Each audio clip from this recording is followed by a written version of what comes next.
Some of the subject matter that I'm going to speak about, I'm going to speak from the heart, and I'm going to speak my truth. So some of that may trigger, some words may trigger situations and experiences that some of you have had or some family members have had. Then I just want to offer something at this moment, just so if any of that happens, we've got a place to move into. And the place to move into is yourselves. So if you would indulge me just for a moment, if you feel to, you can close your eyes or just soft focus. And I would bring your awareness to your feet. Things that we take for granted and that take us everywhere. You may need to move them gently, your toes. But just know they're there. And under your feet is a solid surface. And it's there. It's holding you and supporting you. Bring your awareness to your legs that take us everywhere. And your seat that is being held by the seat of the chair and is holding you. And those that are standing,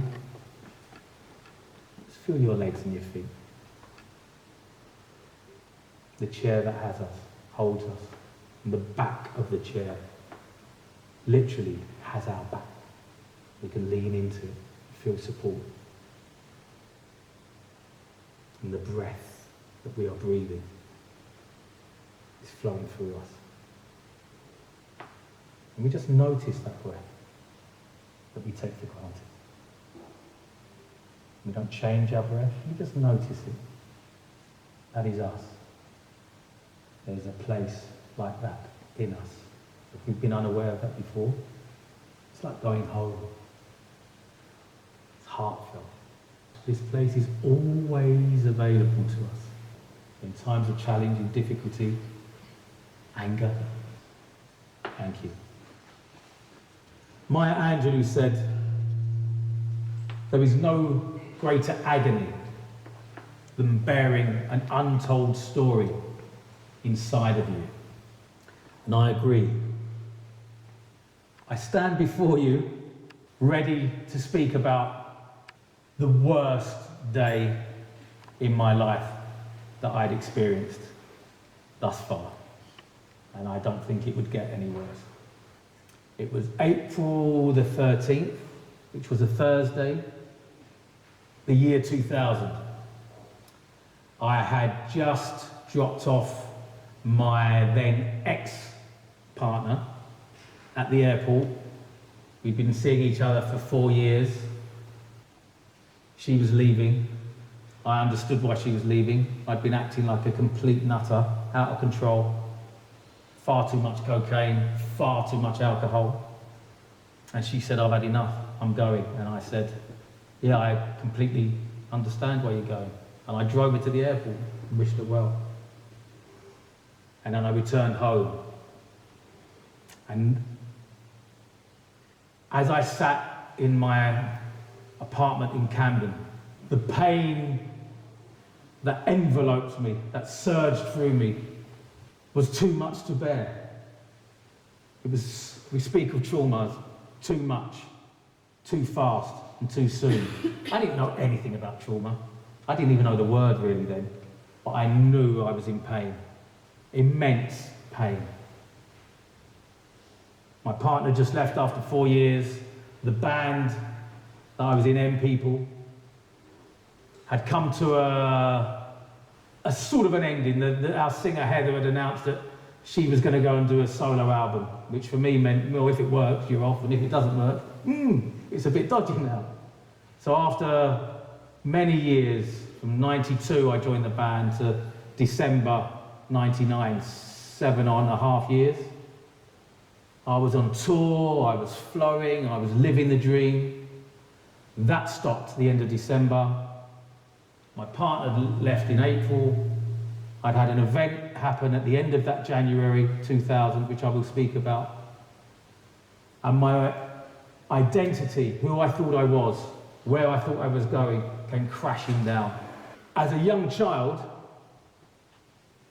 they didn't have the term ADHD in the late 60s, early 70s, but I'll let you know I had it. My buttocks were full of electricity. If I tried to sit down, they were fizzing. I was all over the place. And at school, well, I was just this sort of figure that used to sort of whiz about and make lots of noise and, not learn, basically. And but one thing I used to do was tap the tables all the time, and doors, and windows, and backs of people. I was constantly, and myself. And the school called my parents, and they said, he keeps doing this thing with his hands. And so I'll get him a drum kit. So I was about 6, they bought me a drum kit. And I couldn't sit down. So I used to try and play it standing up because I was full of something, which I had no idea what it was, especially as a young child.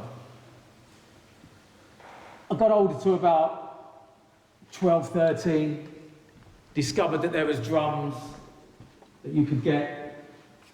There's bongos, these are congas, big drums. I discovered those, saved up my pocket money. And about 13, 14, I bought a set of congas, and I could stand and play. And there was an outlet, there was something happening. I found it joyous. Even then, I got a sense that I was enjoying this. It was great. I was great at sport. I was great at using my body if I was going, happening. I wasn't great at sitting down and taking things in and listening to teachers, but it just moved. At primary school, this wasn't too bad. At secondary school, it was a massive problem.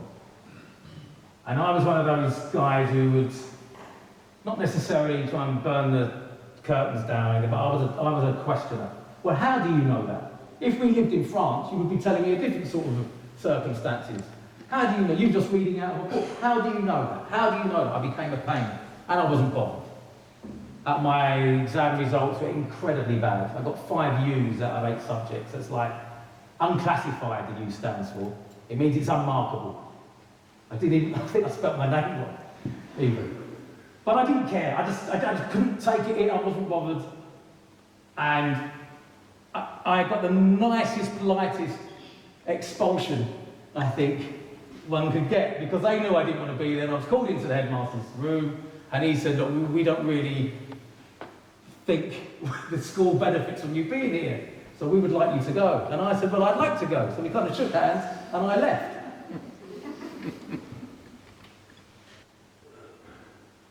But the drumming kept on going. Music was a massive outlet for me. But I'm a hyper. Even then, I knew because I was seeing in other people. Why aren't they running? So I knew I had this over adrenaline, fast speed. I believed what I was told. I failed all my exams. I must be stupid. So I had this dream of being a musician. But how was that ever going to happen to me? No chance. I thought you had to go to university. I definitely think you had to read a note of music, which I still can't do. So I didn't read any music. I wasn't doing music, apart from hitting tables at the time and my own drums at home. So I became a plumber at 16, until I was 25. And all of those years, the 9 years, when I would be plumbing in the daytime, and I'd go and meet this painter and decorator who played keyboards, and an electrician who played some bass guitar, and we had this sort of building site band thing going on. It was great. I was loving it. Playing drums, it was never going to happen, And then late 88, 89, house music came on the scene. And let me just say that even as a plumber, I was drinking. I loved the pub. I was in the pub all the time. And then there was some soul freight, some speed. Spitting at everyone. So I was already walking a line, shall we say, that others didn't walk. But in the area where I lived, it was just normal. There wasn't an alternative. But I used to drink a lot, speed a lot, and then house music came. Ecstasy arrived.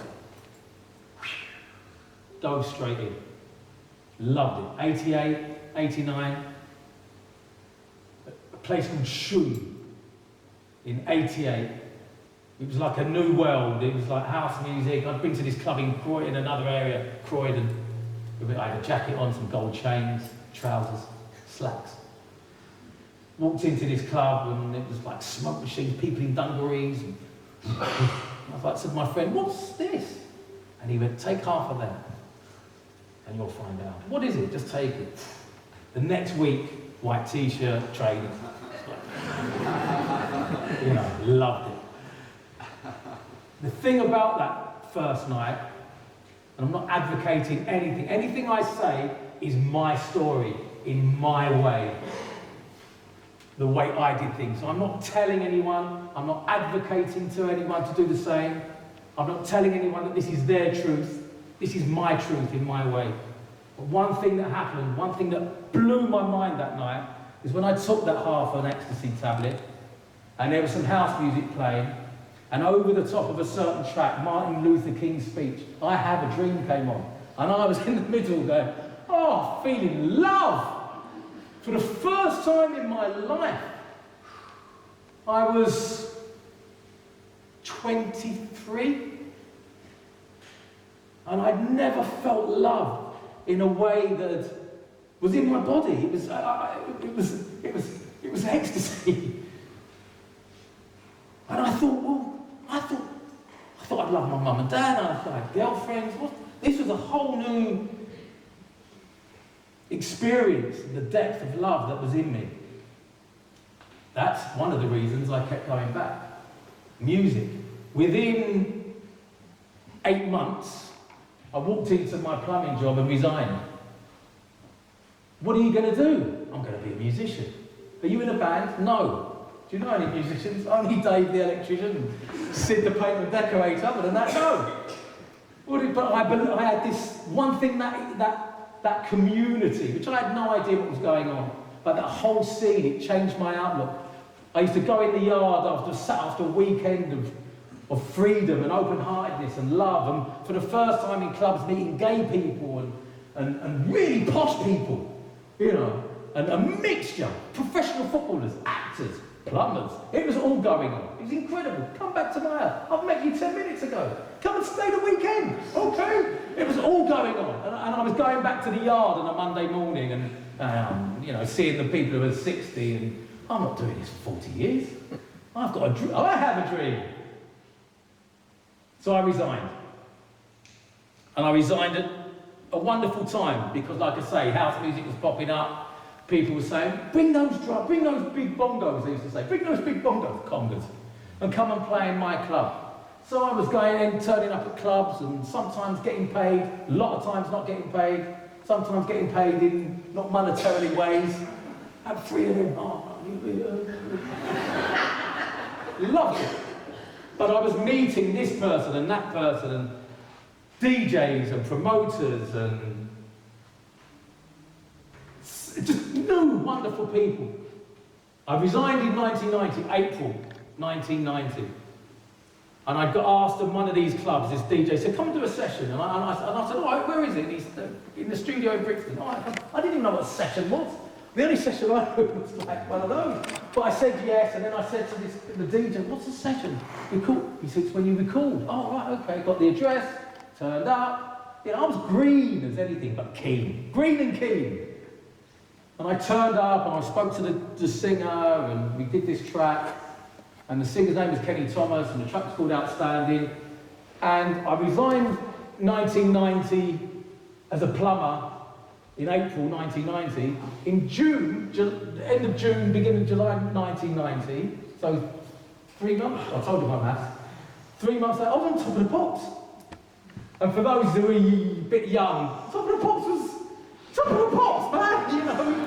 I used to watch Top of the Pops as a kid and do the tennis racket thing and the mirror. Top of the Pops. I was on Top of the Pops. I'd been a plumber 3 months ago. Now I'm on Top of the Pops. It blew my mind. And then I joined another band, Natural Life, in 1990, about the same time. And by January 1991, we got signed to a record company called Hollywood Records. who were Walt Disney's record label, for £100,000. £100,000! We were all, again, painters, decorators, electricians, 2 plumbers, a postman. In January 1991, we had £100,000. In October 1991, we spent the whole £100,000 and were minus 30 grand. And we didn't have a car or a house, we didn't even have a shed. We were just like, let's get a living studio and invite all our mates and just party. You know, brilliant idea. You know, even the manager said, yeah, right, fair enough. It was a great learning experience. As that ended, Natural Life, about a year and a half later, funnily enough, this is one of those first moments where worlds collide. And we were doing one of our last gigs, Natural Life, at Brixton Academy. Brand new heavies, Jamiroquai, very, very early days, Natural Life, and M people. I'd never met them. They hadn't met me. But their percussionists had broken down on the motorway. I was in at the sound check. They said, would you stand in the sound check? I said, I'll do the gig for 50 quid. He turned up, they took my number, that was it. 3 and a bit weeks later, I got a phone call, would you do a gig? Where is it? Middlesbrough. I told you the North East as a connection. Middlesbrough. Yeah, all right, yeah. And this was 92. Nothing had really gone. We were clubland. And so we did this, I think it was Middlesbrough Empire, Barry and Barry. Went to Middlesbrough Empire. We went on 2 o'clock in the morning, you know, and loved it. It was amazing. Then they said we got some other gigs. They had a record out. It was kind of going well. And I joined in more, and was doing other gigs, and I was doing other gigs, and then I was on Top of the Pops again, and I was on Top of the Pops again, and the gigs started getting bigger, my ego started getting bigger, the opportunities to get off my nut were getting bigger, and I dove in. I was living the dream. The amount of times as a plumber for 9 years, I was literally unblocking toilet pads, unblocking council estates, drains full of what you think it would be full of. Thinking, all I want to do is be in a band, all I want to do is do music. A few years later, I'm flying first class to Australia with this band of people I love, making music. We get to Australia, we're playing venues, 10,000, 12,000. I'm in New Zealand, I'm in Japan. I'm flying around the world. I'm in Brazil on a Wednesday and Australia on the following Thursday. It just pretty blew my mind. That speed that I was living in was being equalled as my younger self. And I was a drummer. So I was Keith Moon. I was Animal out the Muppets. I had an opportunity to be that person. And by goodness, I grabbed that opportunity. So I had to be the one who was drinking last. I had to be the one who took the most amount of drugs. I had to be the funniest, the loudest, the one to hold the band at the most tired moments. Never shut up, never shut up. I was literally living the dream. So how did I get from that pop star who was travelling the world several times, on the stage, adored by thousands, hundreds of thousands of people, if you add them all up. How did I get through all of that to the point of despair that I was at in that apartment in Camden? The band, the music, the speed I was living at, it helped me avoid so much. I didn't even know that I was avoiding my pain. I didn't even know I had any pain. I'm the king of the world. How can my life be? How can anything be wrong in my life? I'm living my dream. Everything, money, women, fast cars, the George Best thing. It's happening. It's happening to me. How can anything be wrong? April 13th, Thursday, the year 2000. Because I'd taken my then ex to the airport, I was clean. There wasn't a drink or a drug in me.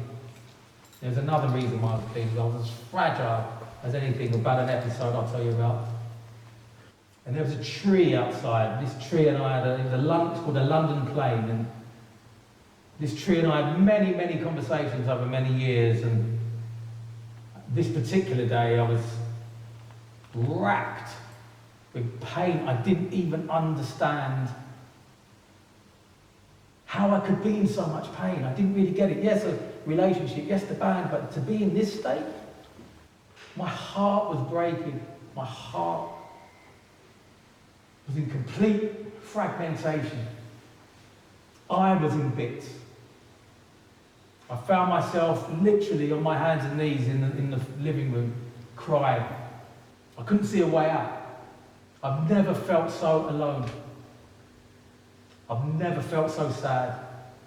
I've never felt so lonely. And there was no way out. There was no one there to help me. My parents, my family, it was beyond their capabilities. And so I thought, I'm going to kill myself. This dreadful, black, dark, painful place I can check out. And then I sat on my sofa thinking, how shall I do it? Shall I hang myself? No. Where from? It's low ceilings. The bizarreness of checking on, oh yeah, okay. It is calm and clear. Shall I take tablets? Oh no, I'm not taking tablets. If it doesn't work and I get kidneys and I'm unfound and they're sick everywhere. Still my ego. No, I'm not doing that. What about cutting? Oh, I'm not cutting. That pain. I'm not going to hurt myself. And I got to an idea of filling a bath, getting in the bath, getting a 3-bar heater, electric heater, dropping the heater in the bath, and literally frazzling out. And it felt like a brilliant, wonderful idea. So I got my jacket, I went into the room, I got my jacket, I put my jacket on, and I got to my front door, and I opened the front door, and then this voice, instruction, message came and said, "You're not going to do that." And it was bizarre, because obviously it wasn't me saying it, because I'm up for this. But it had an effect that it stopped me in my tracks. And it said, "Go and choose a book." So I shut the door and I walked back into the bedroom where all my books were, and I didn't look, and I put my hand out and I got this book. It was a book about Buddhism, and didn't look, and I opened it, and it was about the biggest challenges in our lives, having the opportunity to be the biggest insight and to change our lives for the better. I read it, I thought it was really weird and a coincidence, but it did make me take note. And I sat down and I kept my jacket on, and I was there for half an hour thinking about what's just happened, what's the voice, how am I, and I took note. And then I took my jacket off. And then I collapsed on the floor. And I was beyond sobbing, I was wailing in a way that I didn't even understand what was going on. What I also didn't understand what was going on is that actually it was the first tiptoe of going into myself. What actually happened was I felt like a newborn baby. I felt completely raw, completely fragile. All that ego had been shattered. How can this crumbling, crying wreck, what am I going to do? Who am I? Who was that guy then? It was too much for me to even think about, handle, work out. So what was the pain that was driving me? Well, the event that had preceded that, at the end of January, I'd had a PTSD. I'd suffered from post-traumatic stress disorder. Where did that come from? 1998, September. I asked my mum and dad for the first time ever at the age of 33. The first time ever it ever been mentioned in the house, really, about the word that I heard from my very, very youngest age, adoption. Andrew's adopted. Is that your son? It is. He's adopted. I remember I was in a pram. I must have, I don't know, 3. I remember I was in a pushchair on New Cross Road. And I don't even recollect, it must have been my mum, obviously, but all I remember hearing is a lady's voice saying, is that your son? And I remember my mum's voice saying, it is, but he's adopted. And it went somewhere. As young as I was, that word went somewhere. As soon as I could, I asked an older friend, 8 or 9, what does adopted mean? It's when your mum and dad isn't your real mum and dad. That went somewhere. I had no idea. I didn't even just went out and played again, running around Deptford, New Cross. It went somewhere. As I found out a lot later, through the help of therapy, at that time, the second I realised that my parents weren't my parents, and let me tell you, I'm not white. My mum was white. My dad was white. My older brother was white. But at that age, I was so innocent. I'm in the family. I had no idea. From that second of realising I was adopted, this whole subconscious voice was swirling around my every moment. Your mother's given you away. Your mother's given you away. I've learned that when that is the voice, the shadow voice, constantly, at the youngest age, my self-esteem, my self-worth, if my mother's given me away, and then I started getting a bit more conscious. And then I was about 5, when the first time I realised, hold on a minute, I'm black. And it was at Butlins. I know Butlins, it's like a centre part of the day in the 60s, but not as adventurous. And as I was in a sea breakfast at Butlins. Loved Butlins. All the entertainment and the red coats and Uncle John and all of that. Loved it. But I was in a sea of breakfast holiday makers. And for the first time, in the middle of this, literally hundreds and hundreds of families eating breakfast, was a black family, right in the middle. And I remember looking at this black, and then I was looking at my mum and dad and my brother. And I think I look more like them. So how does this work out? And I used to be on stage. I used to do the impressions as a kid and do the bodybuilding when you roll your stomach and all of that. Used to love it. And at that second, I shut down. Would you want to do this? No. I didn't even want to leave the chalet. I was so paranoid. Something had happened.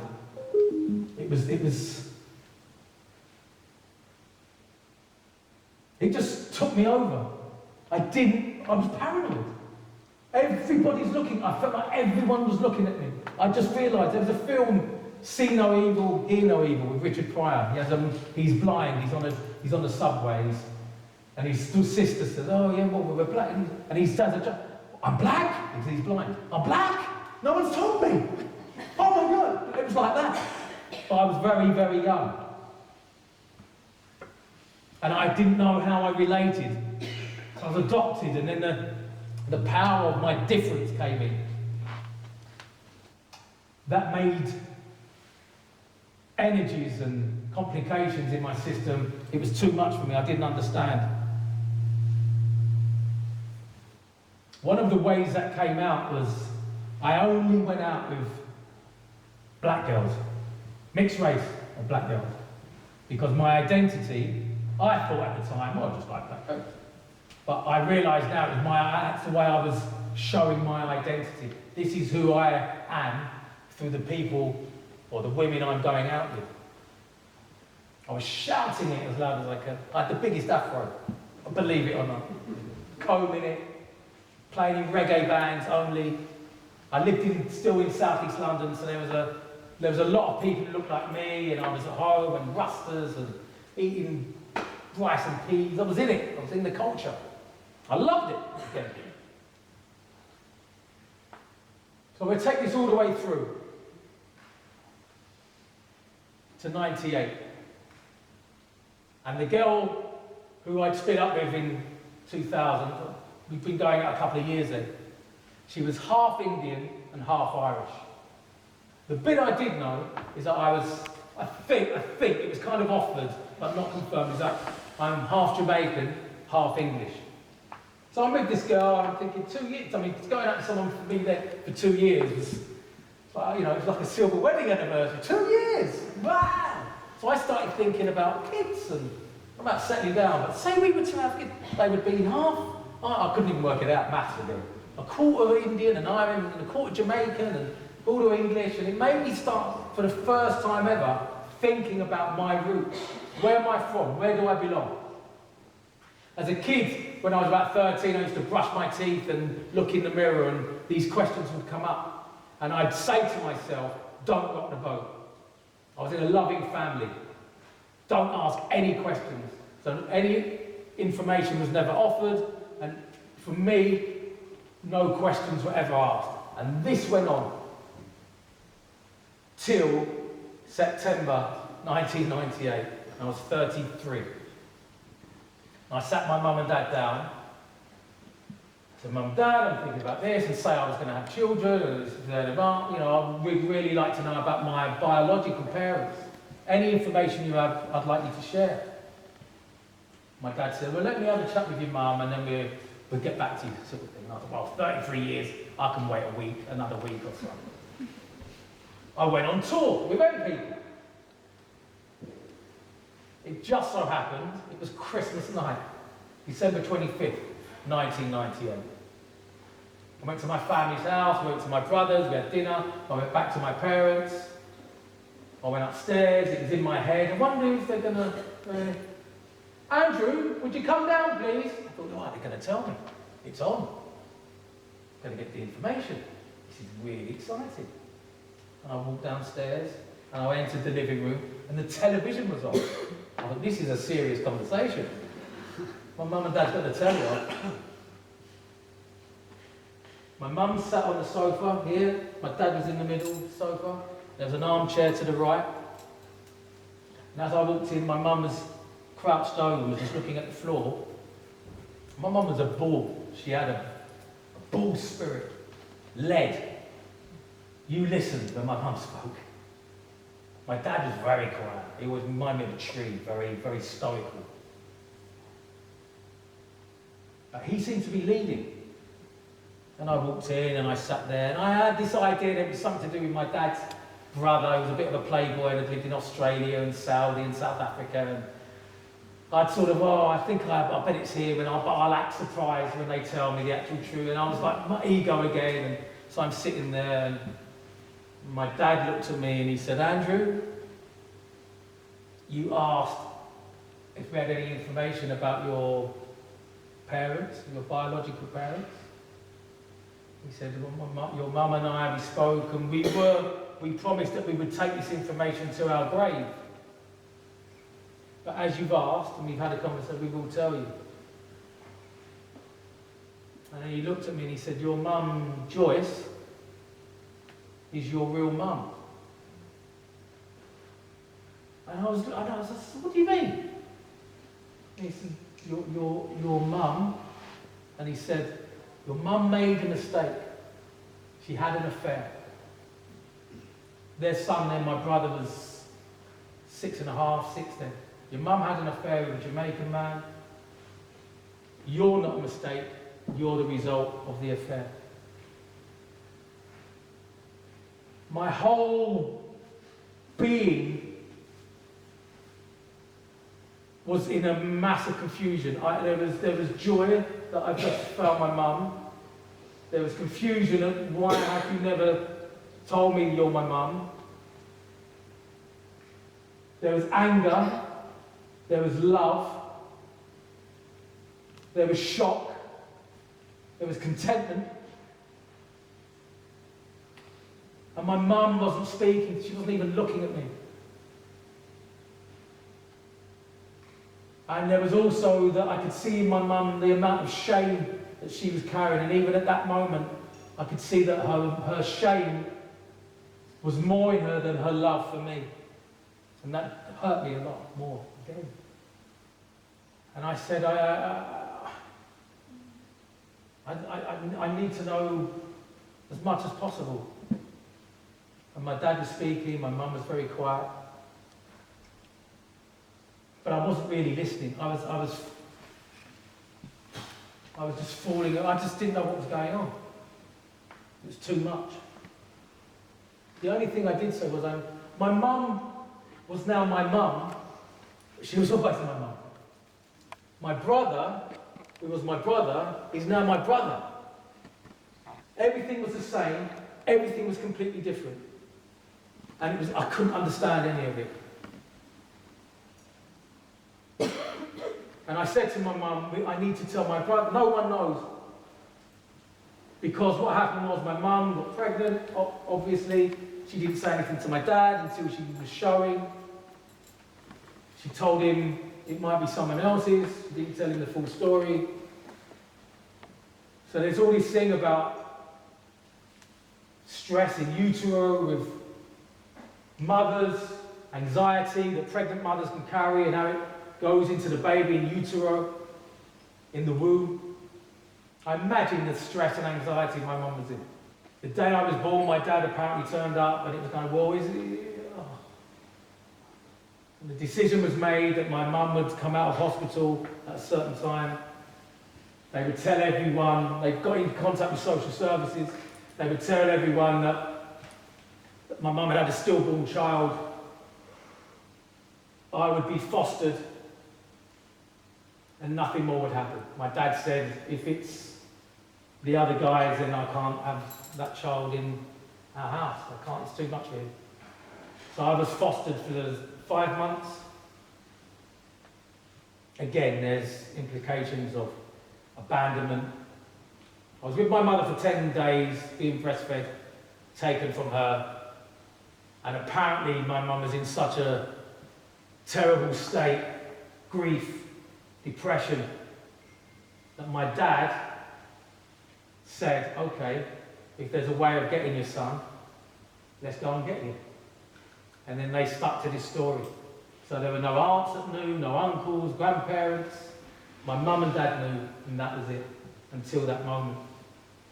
And I wanted to tell my brother, and my mum said, I don't want your brother to know. It's the only thing she said that night. Again, it was like a dagger.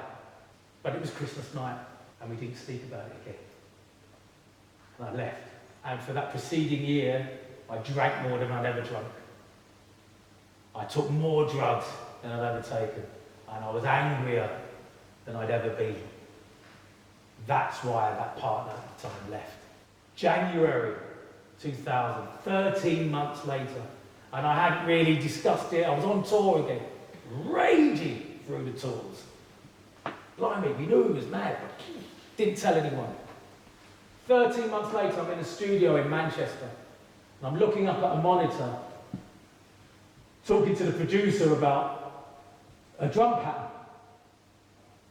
And I'm halfway in the pattern, and it's like the scene out of Alien, you know, with John Hurt when it comes out of his chest. If you don't know that scene, you don't know what I'm talking about, but it's a shocking moment. They're eating dinner, and his alien comes out of the guy's chest. I'm talking about this drum pattern, and all of a sudden I just started shaking and crying and sweating. And then I started, and I could look in the producer's face, and his face was scaring me of what I was doing. And then I was scaring me because at that moment I had no idea why it was just happening. And I'm freaking out. So I went into the back room to try and compose myself and shaking and more, crying more. And then I thought, I wonder if this might have anything to do with finding out that my mum's my mum 13 months ago. So when I could, I got in the car, I got back to London, very early hours of the morning, got into the lying down, my partner, the fear in her eyes. I was having this, I was wailing like the tribal women who have lost a son.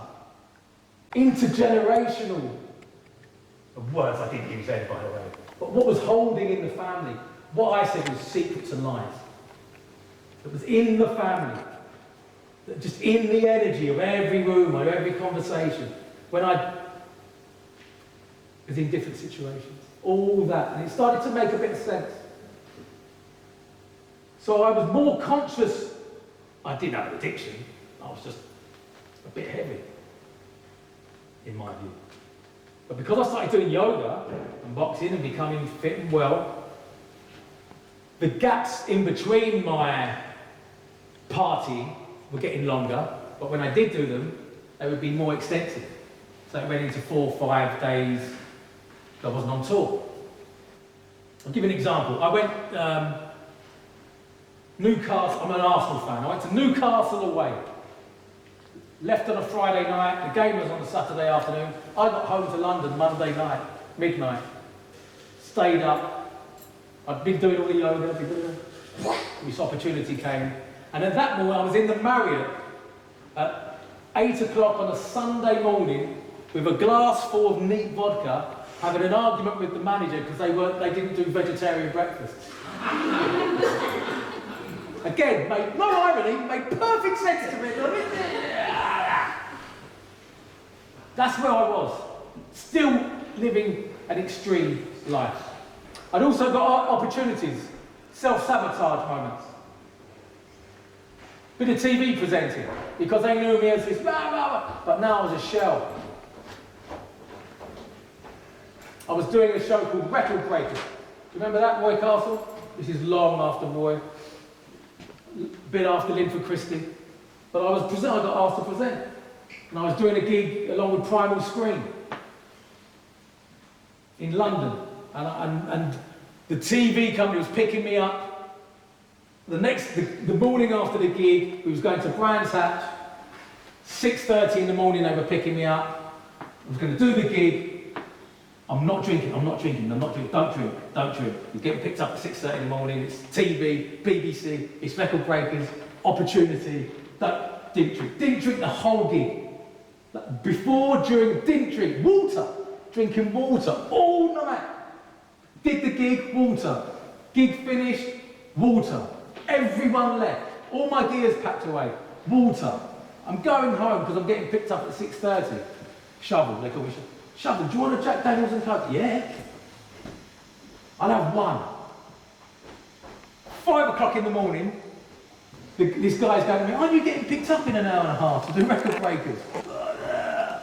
Turned up, got picked up, you can imagine. I was snuck like a brewery in the car going, and of all the universe had sent me, the record that guy was doing was to drive around Brands Hatch on 2 wheels, picking up tins of baked beans as he was doing it, and I was meant to be in the passenger seat being really excited. I'm like, this is brilliant, 1, 2, 3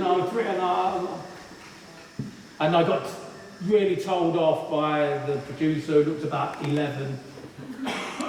Self-sabotage. Not good enough.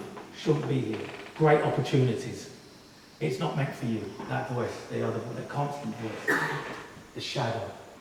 One of these benders I was on in 2006. 5 nights, Peter. 5 nights. Can't remember it. And this is the thing, you can't remember anything. Was it good? I've got no idea. I can't remember a thing. But what I do remember very clearly is that I woke up one morning and I couldn't move my legs. I now know there was so much pollution in my sacrum, right here. And it affected all the nerves that went down, all my sciatic, pinching and squeezing. I couldn't walk. I had to wait a week to hobble. So again, I'm not going to go to the doctor. I know very well what it is. I went to the acupuncturist. I had some massage. It kind of helped. Didn't stop. And someone said to me, "Have you heard of craniosacral therapy?" Never. What is it? Here's a number of a woman. Go and see her. Okay, I'll do anything because I was, it was this. And I'm geezer, aren't I? I don't hobble. I couldn't go to shops unless I could park outside. I was in so much pain. Went and saw this lady at Ladbroke Grove in a bedsit on a Tuesday afternoon, 2006. She didn't have to say what seems to be the problem because I was doing this. She said, oh, is that it? I said, well, and I didn't tell her I'd been smashing it. I didn't said, oh, my back, I've got a problem with my back. And she said, lay down. And it was a Tuesday, so there was all buses going up and down Lovell Grove, and I'm lying on the couch, and I'm thinking, 50 quid. You know, all I took off was my shoes. I'm lying there. It's not even a proper massage, you know. And very quickly in, I felt like I was floating, and I met, and again, this is my truth, I met my anger and my rage, and they came to visit, and they came to tell me, you do realise that we're a massive part of your life, and we have been affecting your life for so long. Do you realise that? And do you realise the amount of people, this person, that person, how angry you are? And this was all going on, and I was, am I in this room? What's this? I'm in a bloody galaxy, and what is going on? What? And then there was this sort of sensation that it had come to an end, and she just kind of touched my feet, and then I kind of got up, and I got off the couch, and I could bend down, and I could nearly touch my toes, and I could turn and twist, and it was like a miracle. And I said, what have you done? She said, this is craniosacral therapy. This was 2006, so I was in my 40s, I can't even work that out. So I had been chucked out of school at 15, hadn't done any education, I was now in my mid-40s, I could still do music, but it had such a profound healing effect, instantly, for me, that I went home, got my laptop, put in craniosacral therapy colleges, found one in Finchley Road, applied, and started the following year, 2007. Found myself one weekend a month, a Saturday and a Sunday, started doing anatomy, physiology and pathology, words I didn't even know what they meant, but I was in the class for 7 months. 9:30, 9:45 on a Sunday morning, this bloke talking about kidneys and the filtration, and I was thinking, wow, I used to be getting in now. I've been out, and now I'm like this guy, I'm in a classroom and I'm learning these words, how do I remember? I had to learn how to learn and make stories, and then he was saying about the filtration system, and the only way I could relate to it was to go back to my plumbing and think, oh, filters, okay, yeah, and sewage systems and pumps and flows and returns and main computers, and oh, I get it, okay, that really helped me. Plumbers and drummers and craniosacral therapists, okay. Didn't really know why I was doing it, but I was in the class. And it was the very first time ever that I heard that we were molecules and atoms and cells.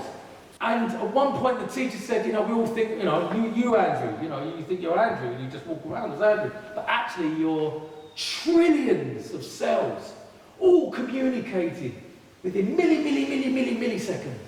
And saying, do this and go that, just to do that. It blew my mind. It blew my mind. And it was the beginning of thinking of how amazing we are. And it was the beginning of thinking, of even making a connection of what I put in has an effect on these millions and trillions of cells, rather than me, who wants to get at it. The space between my episodes, me picking up, increased. But it was still going on. But I was even more conscious. Conscious addiction. I really like that term. And anyone who's in treatment, in addiction, and is trying to stop, anyone who might be in treatment, if you fall down, get back up. If you fall down 27 times, get up 28. It's not usually a quick fix. It can be in the process. I'm still in the process. If I don't do certain things in my life, that voice can kick in. So 2006, I stayed, I committed, didn't miss a weekend.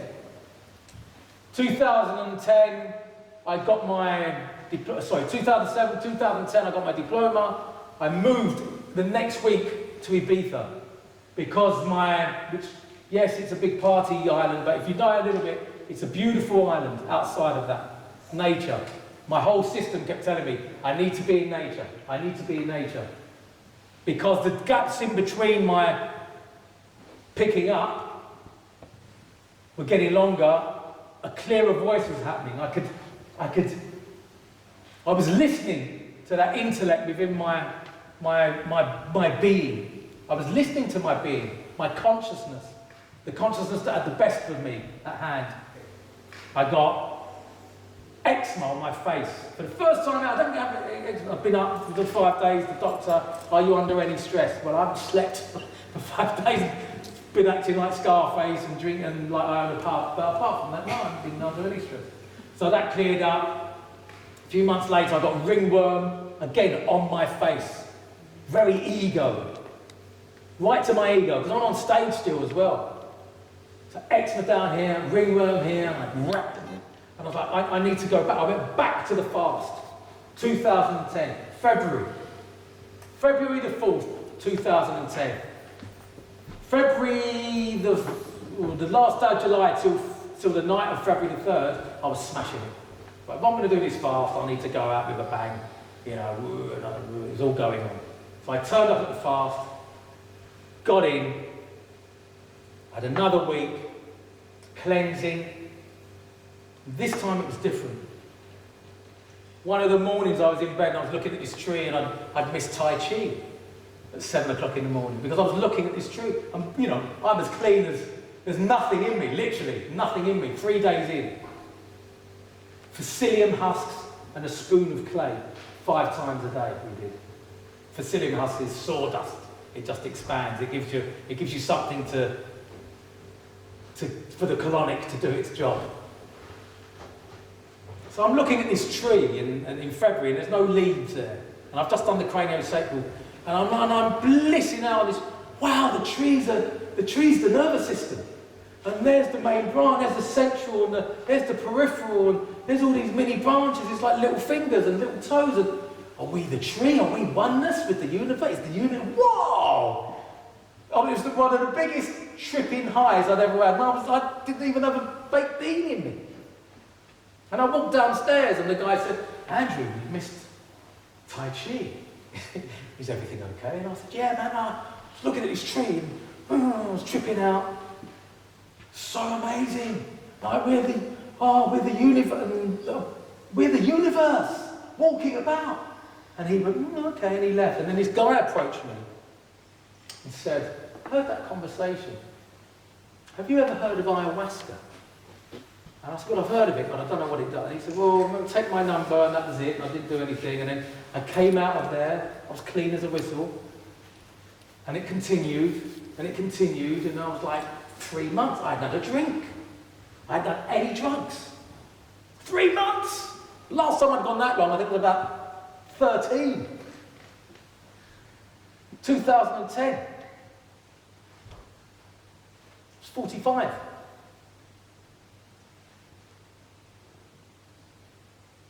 And then I had a crossroads. I'd done 3 months, I was out with 2 people, 2 of my best mates who had got brand new girlfriends. We did a gig in France and a gig in Belgium, and I was with them 2 and their girlfriends. I didn't have a girlfriend. I felt incredibly lonely again. I went home on my own, had this big house in North London. On my own, in a big house. Phoned my other mate, he's in a hotel with a girl. On my own. All my best mates, and I'd done 3 months, and I was also in psychotherapy, I forgot to mention, for part of my craniosacral therapy training. They suggested it. So I've never spoke to anyone about this adoption, what happened with my mum. 2009 June to 2010 June, I moved to IB, I went every Wednesday. And one of the biggest things, one of the biggest things Darryl kept saying to me weekly, Darryl, I feel so lonely, and, I'm playing drums, I'm in Ibiza, and it was all right when I was on the Jack Daniels and cocaine, I went to the next level, and now I'm on green tea. I feel like I'm just, what do I do? And just be with it, Andrew. Just be with it. What does that mean? And I went back the next week, you know what I mean? And then I had a particular lonely time, and he said again, just be with it, Andrew. So I'm in my house now, and I felt incredible, these old feelings. I'm incredibly lonely. I'm incredibly sad. There's no one here for me. I've been abandoned. Who's going to help me in this moment? I know what helps me. I know how I could get out of this. I had my phone. I got the number. All I had to do was press the green button, and he would have been there. In fact, she would have been there to sort me out, take away this pain again. And it literally was this moment. I've done frequently, but you've done frequently. You've never been this. Oh, and you'd have to start again. You'd be back on that fast with tubes and and then Daryl's voice. And it was very clear because I said to him about 2 weeks before, Daryl, you always say to me, just be with him. I'm paying you 60 quid an hour. I'm pouring my heart out. And the best thing you can say to me is, just be with it, Andrew. So I'm fucking annoyed. Sorry to swear. But that's what I said to him. It's not helping me, Daryl. You meant to give me every answer. Like, do this, you'll be fine. It doesn't work like that, Andrew. Be with it. Phone. If I phone and then his, not his voice, but his message came through. This is what he's on about. Can you be with the pain? Can you be with the sorrow? Can you be with the feeling of abandonment? Can you be with what I came to know, your inner child screaming out of you? We're in pain, we're in agony, again. Can you just be with it and not run away? And I'm so grateful and happy to say that I did. And that was a night, that was my breakthrough moment. And the next morning, I felt like I'd won 7 gold medals at the Olympics. I felt like I'd climbed Everest and Kilimanjaro and any other mountain that you could name. I felt like I'd swum the English Channel or French Channel many, many times. I felt empowered. And I was meant to see Daryl 3 days later, and I told him what happened. He even cracked a smile for me. And I continued. And I'm grateful that I've continued to this day. From February the 4th, 2010 to this day. Next year is, blessed be, is 10 years for me. When I didn't make that phone call, a few weeks later, and I'd already arranged to be moving to Ibiza in June, 2 weeks later, after I had stayed, I was being with it. I was walking down Primrose Hill, and there was this girl, and I'd seen her a few times over a 9-year period. I met her about 6-7 times, and every single time I saw her, it was like, well, I loved her. It was incredible. It was just ridiculous. But she was the ex of a friend, and it was a bit political. Is that right? And can I do? And we bumped into each other again.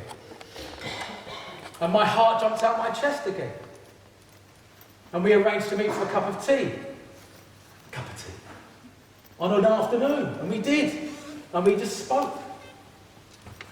And then I went on tour, did a couple of gigs, and I came back. And we went to Stevie Wonder concert at Hyde Park, June 26th, 2010.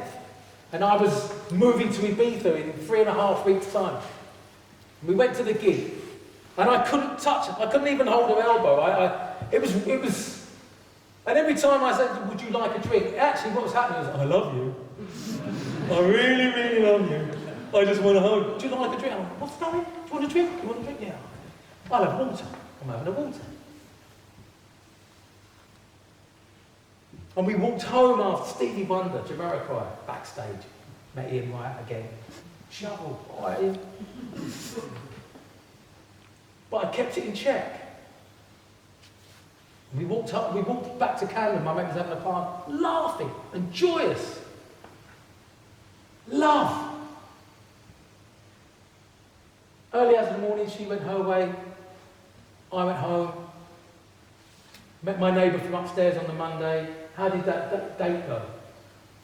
I feel like I'm in love. She said, you should tell her. I said, I've been out on one Saturday night. I can't tell someone. You don't do that. You don't. Yeah. And she said to me, what have you got to lose? And I'd been clean 5 months. And that raging ego had diminished so much to a beautiful point that I could actually go, but what have I got to lose? If she says, don't ever phone me again, you raging idiot, I'm also going to Ibiza. I'm out. What have I got to lose? I left it 48 hours. I phoned her. Are you sitting down? I've got something to tell you. What's wrong? I'm going to go with this. Just please bear with me. That was a wonderful day. It was one of the best dates I've ever had in my life. Yeah, we got on really well. I think I love you.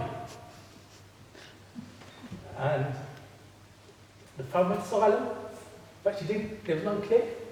I said, I love you. And I know I love you because it's coming from my heart. And I know I'm going to Ibiza in 3 weeks because you said that. But I want you to come with me. And I've got the home already, I've organised in January.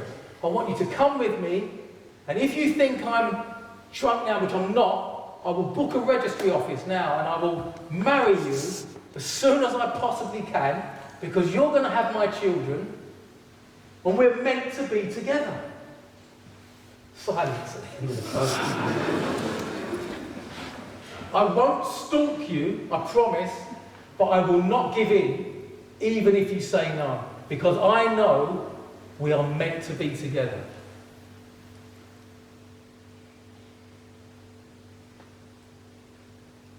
Hello? And she said, I do think there's something very special between us, even after that one day.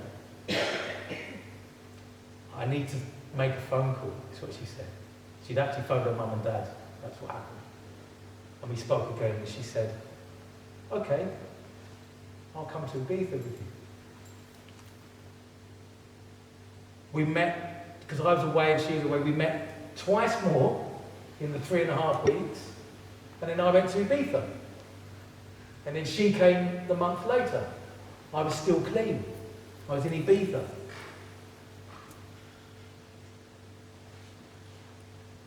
Now we live round the corner, and we have a baby daughter who was born in Cramlington. And I'm incredibly happy, and I'm incredibly joyous, and I look at my wife. Someone who's the sweetest, most loving, beautiful, caring person I've ever met. And she turns to me sometimes and says, oh, I love you. And as time goes on, as time's gone on, I've received that love. I've met my younger self, my inner child. We found peace. We found peace because I've done craniosacral therapy. We found peace because I've done somatic experience training. And in these trainings you have to receive. I've been to the Amazon with shaman and their mums, their families, which is a whole different story, which I don't think we've got time for, because I know you need to get on. But the actual getting involved in medicine ceremonies when I'm clean, and I've been clean for 2.5 years, and is it like LSD, and am I going to trip out? And there's this whole story on ancestors and the pain of my ancestors, and me carrying the pain of my ancestors, and finding out my Jamaican, my Caribbeanness, and my link to West Africa, and my link to slavery, and my whole belief that I'm, through those ceremonies, that I was told, it wasn't me. I need to tell you, one of those ceremonies I met as a vision my great-great-great-great-grandfather. He came to me naked from the chest up, and he informed me that the reason I was sitting in this hut in the middle of the Amazon was that I'm beginning to cleanse our lineage and our ancestral line. And he said to me, Gambia plays a big part in our family, but we're not from there.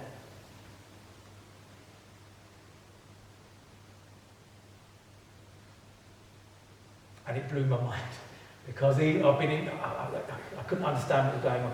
I came back 7 weeks later, I did a DNA test.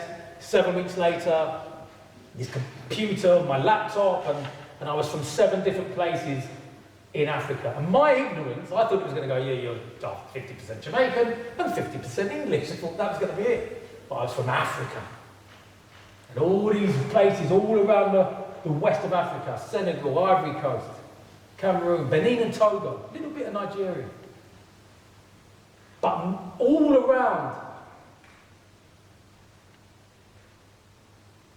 but not Gambia. But how did this vision from 7 weeks before tell me that was now on a computer printout, the stuff that I didn't even know that I was African? Ancestors. Drumming. I just thought, drumming being a healing tool. I had this whole character, the drum warrior, face paint, tribal clothes, my stick, used to bless the drums of my sage as I still do. I thought that was more me, I thought that was my idea. I didn't know it was linked to the origins of the drum Africa, and I was like, well, maybe it wasn't me, I thought, mate.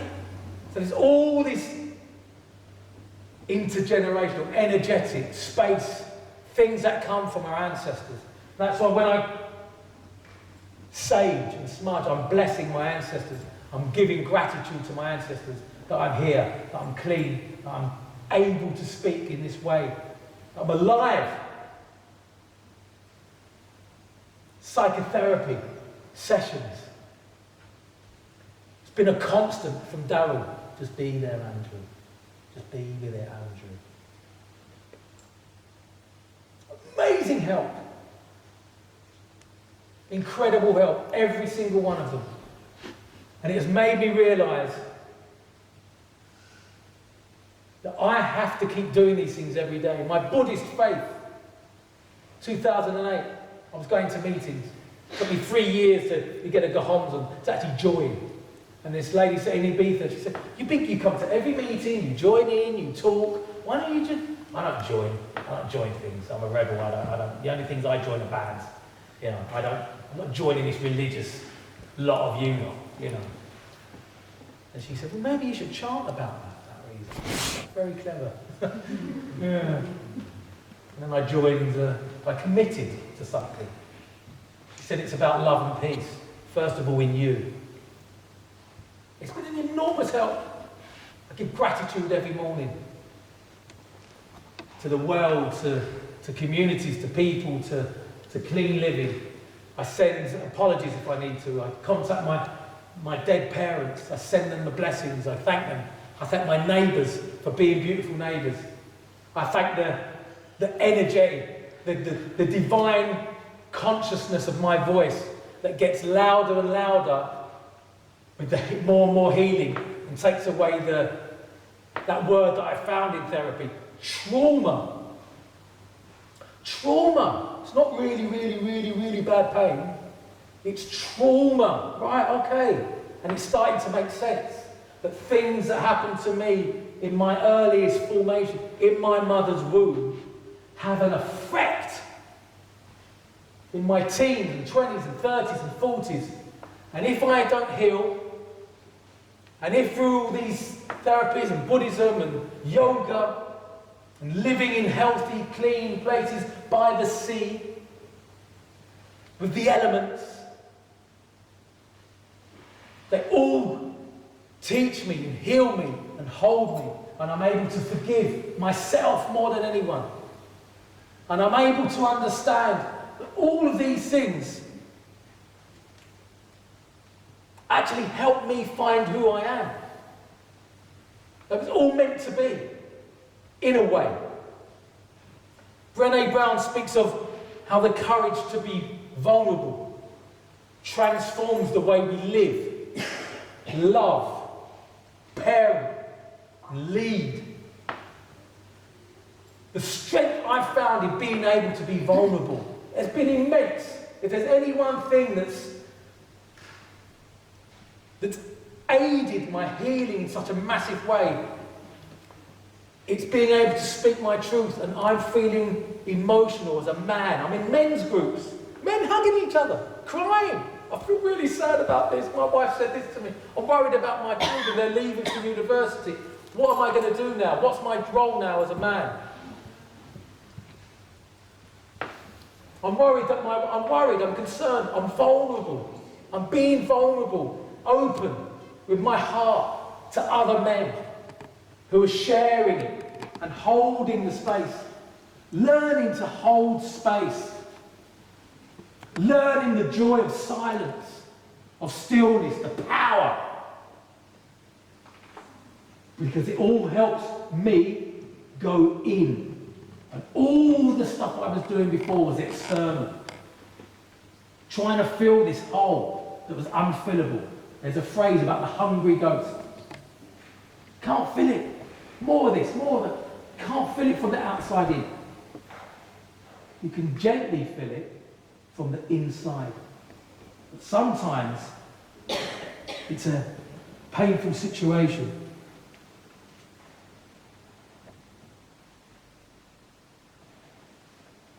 I found myself living on my head. I find myself a therapist. I'm doing less and less and less gigs because they're usually at 2 o'clock in the morning. And I'm finding that that isn't where I need to be now. That isn't the best for me. So I'm doing more therapy. And I moved here not knowing, I didn't have a clue. And I'm seeing a nice number of clients. And I'm offering. What am I offering? I'm offering space. I'm offering an insight. And I don't have to talk about my story. A lot of times I'm holding a silent space for them to feel safe enough and to sometimes speak and sometimes not.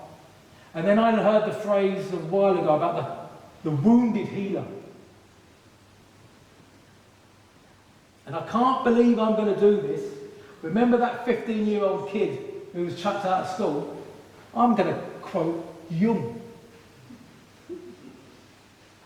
Jung says, the analyst must go on learning endlessly. It is his own hurt that gives the measure of his power to heal. It is his or hers own pain. It's the journey that they take of finding ways to heal their pain, to heal the wounds, to close the wounds as much as possible, that they feel in a comfortable place to then share that learning.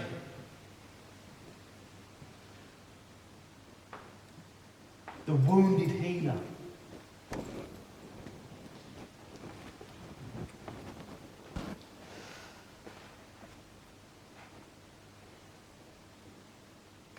My celebrant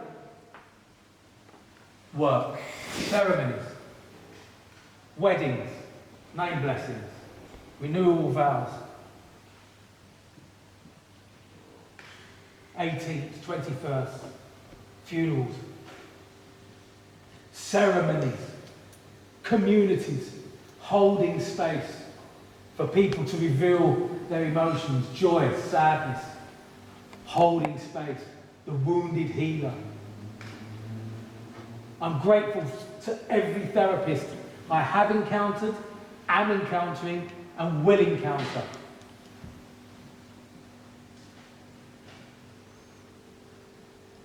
I offer that in healing ourselves, we release what is blocking us from striving forward.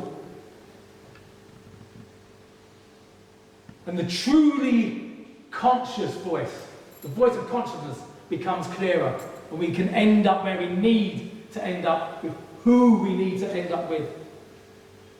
We begin to truly love from our hearts. We are able to create healthy, loving, rewarding relationships with ourselves, first of all, then our families and our friends, and within our communities. The life lessons we learn from our sufferings, the obstacles and heartaches,